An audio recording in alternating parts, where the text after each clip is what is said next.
What's a good word, everyone? It's your boy DKB here. I just want to say thanks for all the support. The channel's been steadily growing, and the number you see below, you can drop a text, shoot a voicemail, any ideas, topics, collabs, etc. you guys want to see. I'll include them in future videos and live streams, and I'll catch you again. Be easy.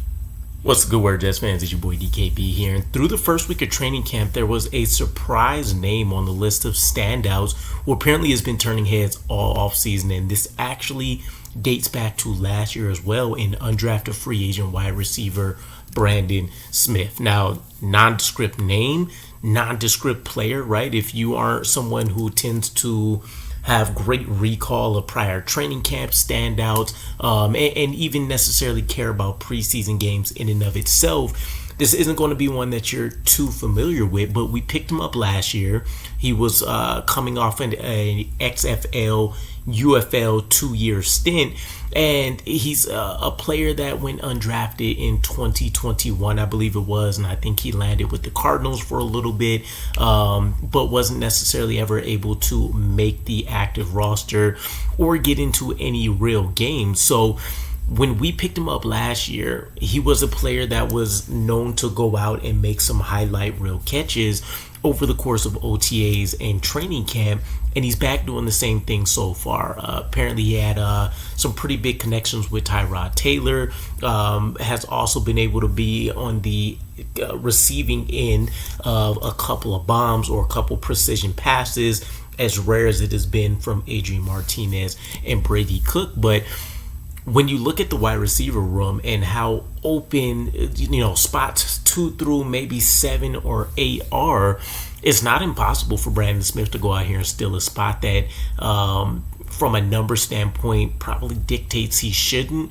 And what I mean by that is kind of politics coming into play as well, right? You have Allen Lazard, who people would love, if nothing else, for the run blocking, and hopefully he bounces back as a weapon, assuming we keep him. You have 2 high draft picks ahead of you, or relatively high draft picks anyways, in Malachi Corley and Arian Smith. You have 2 vets in front of you in Tyler Johnson and Josh Reynolds, and you have players that have more special teams experience also trying to compete for roster spots ahead of you, like Jamal Pritchett, like Irvin Charles. So we'll have to wait and see how this ultimately pans out, right? I think preseason can really help him go out there and separate himself as well. And if he does anything like what he did last year, he should become a low-key coaching favorite and a fan favorite, right?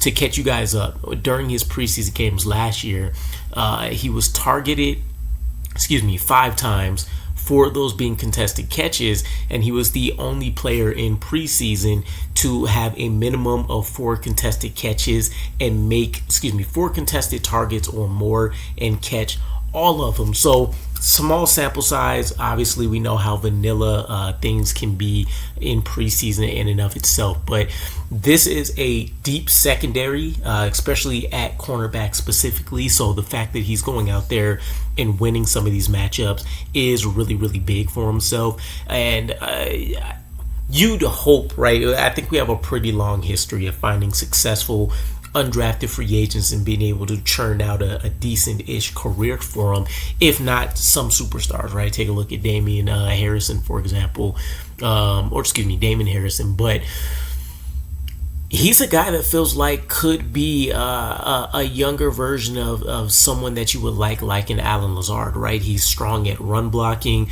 I think he graded out as the 4th best run blocker during whatever his last stint at the UFL or XFL level was. And of course, the catching ability is there, right? His biggest ability is not only the size and his willingness to run block and his ability to get the job done, but also the fact that he can go out there and make the tough catches, right? And so you love that, especially if you're considering us needing more possession receiver type guys. Getting open is great, and that's a skill set that's always going to be warranted, but ultimately someone with strong hands can always go out there and separate themselves. So we'll see how this pans out for him. I'm definitely rooting for him a ton, but keep this name in mind as we go throughout the remainder of training camp here.